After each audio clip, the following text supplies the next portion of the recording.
A recent poll conducted by NORC at the University of Chicago showcased that 39% of Americans cited the economy as top issue in the recent 2024 presidential election. How will the president-elect Donald Trump's second term affect and change the economy for 2025? Our reporter, Perla Cortez, with the details.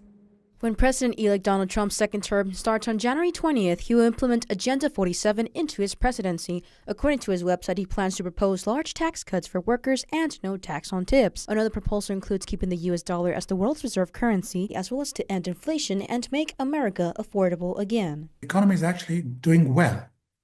The stock market is booming. The unemployment rate is just around 4%, which is really low. Wages are rising.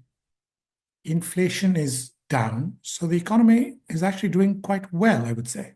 UTRGV Economics Department Chair and Professor Gautam Hazarika says due to Trump's tariffs being imposed on countries, specifically China, it will cause an increase in the pricing on goods, but may also create jobs. According to Investors Business Daily, tariffs are the imposing of taxes on imported goods. Depending how high the tariff is, the consumer purchasing would have to pay more taxes for that item, therefore affecting the economy of that country if it relies on exporting goods. Because once you make foreign goods more expensive by putting this customs duty or customs tax on them, this makes goods made in the US more competitive, right?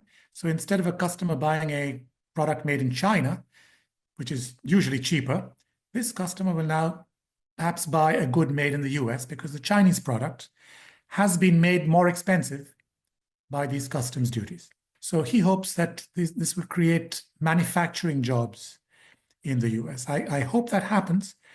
But one effect of this, of course, is going to be higher prices in the stores, because everything that we buy that's cheap and made in China is now going to be more expensive. The Tax Foundation stated that during Trump's first term, he raised tariffs towards China by 25% due to an investigation on China participating in unfair trading practices. In 2017, Trump signed a bill called the Tax Cuts and Jobs Act. The bill serves to lower the taxes for people and corporate tax. This would allow an individual to pay less on taxes, but also earn less when tax break credit, which is a discount one earns if qualified. The tax cut for individuals will end in 2025 until a change in law or policies get renewed. Yet the tax cut for corporate companies is permanent, which includes a decrease of 35% to 21% on corporate taxes. Political science professor Clyde Barrow explained how this act mostly benefited the wealthy rather than the low or middle class. That tax cut was a $1.5 trillion reduction in taxes, and about 90% of that tax reduction went to the wealthiest 1% of Americans. It was basically a tax cut for billionaires. It was also, they reduced the tax rate on corporations, so it was a tax cut to large corporations.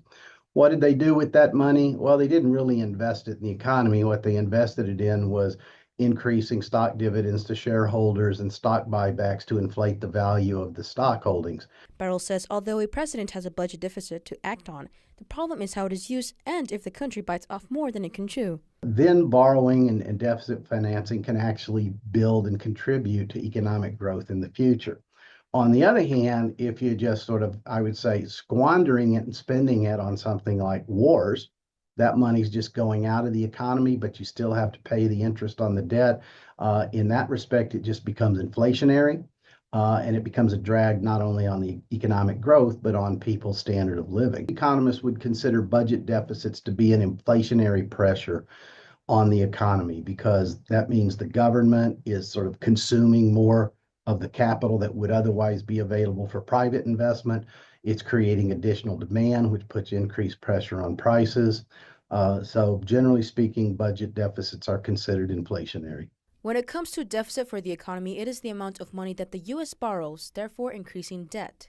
Hazarika says although the wealthy benefits from the bill, he says that it is a possibility that Trump may increase the revenue from the tax cuts with the tariffs he imposes. When you give tax cuts to the wealthy, that reduces the government's tax revenues. And so this has an effect of increasing what's called the budget deficit, right? And when the government runs a budget deficit, it has to borrow. And so this causes the national debt to increase. So if Trump follows exactly the same policies, which is cutting taxes for the rich, chances are this is going to lead to budget deficits again and an increase in the national debt. Now, he may counter that his tariffs will earn the government some revenues. That's a possibility. That some of the taxes lost from reduced taxes on the rich will be made up for by these tariffs, revenues that come from taxing imports. For KVQ TV in Edinburgh, Perla Cortez.